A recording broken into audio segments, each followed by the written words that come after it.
Welcome back to Morning Joe. It's 8:37 here on the East Coast. Now to our series on the biggest foreign policy challenges that will face whoever wins the presidential election.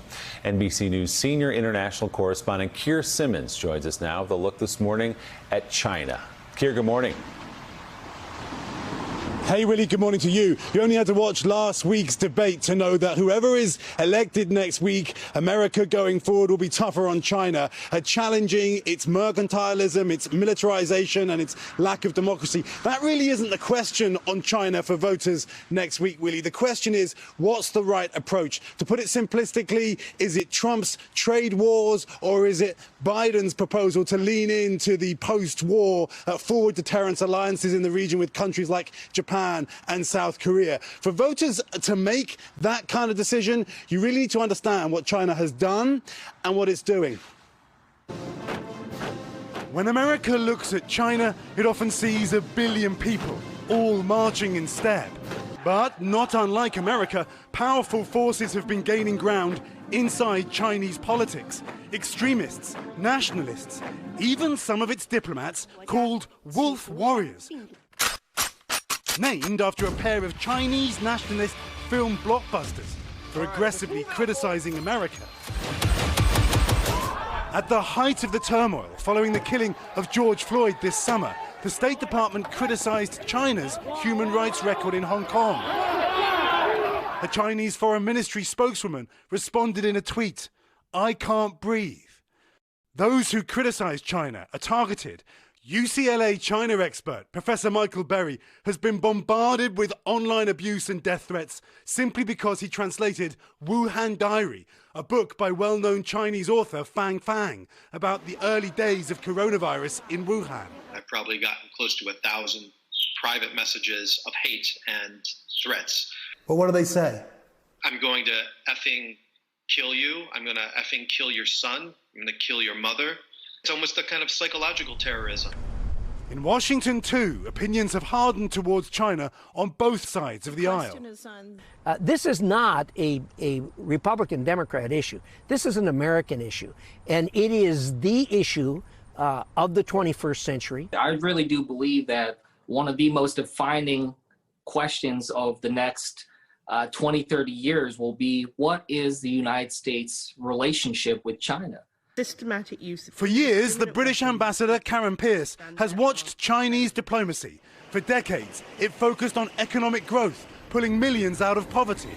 But now, she says, you see a rather different China, a China that's determined to have a place on the world stage, a China that wants to reset the rules of international affairs to its own advantage, that says they collaborate with the multilateral system, they contribute to peacekeeping, they're now a major donor. So it's very much a mixed picture over what it was, say, 15 years ago.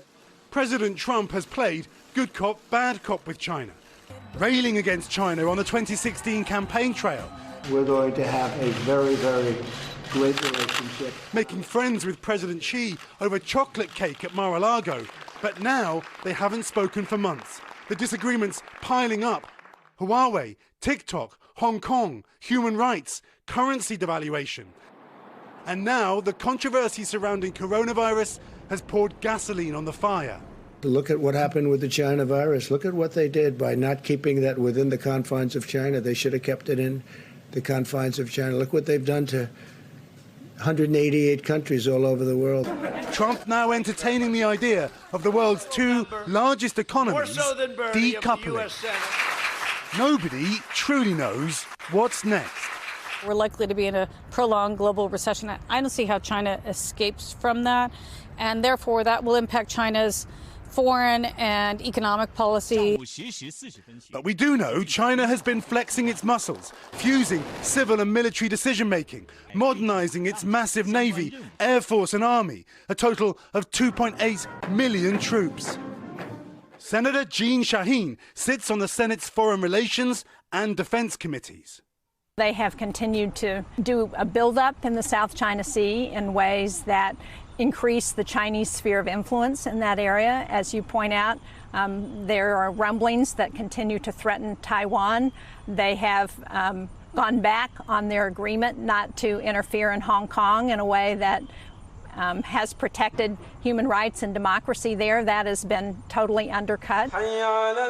China's human rights record continues to undermine its standing on the world stage. It's been repeatedly accused of detaining 1 million Uyghur Muslims in concentration camps. They call them vocational retraining centers designed to combat extremism. China this year elected to the United Nations Human Rights Council, but with its lowest votes ever. While a second-term President Trump will likely continue his anti-China, America First rhetoric, a potential Biden administration says it will rally America's regional allies. Biden will have a very different approach to managing China. He understands the value of working with other countries. China is too big and too powerful for any country to try to manage on its own. But both approaches likely mean relations with China will remain or get more tense in the years ahead. This month, Taiwan's foreign minister called China, quote, a hostile country. American and Chinese confrontation has led to hostilities before on the Korean Peninsula and in Vietnam. A lot of people even talking about, is this going to lead to a new Cold War? That is absolutely not the case if we don't want it to be. It is not inevitable that we end up having a new Cold War or competition to that level with China. The two economies are intertwined to the tune of more than $700 billion, meaning millions of American and Chinese jobs depend on each other. That may be the best deterrent to confrontation. The stakes for America's next president couldn't be higher.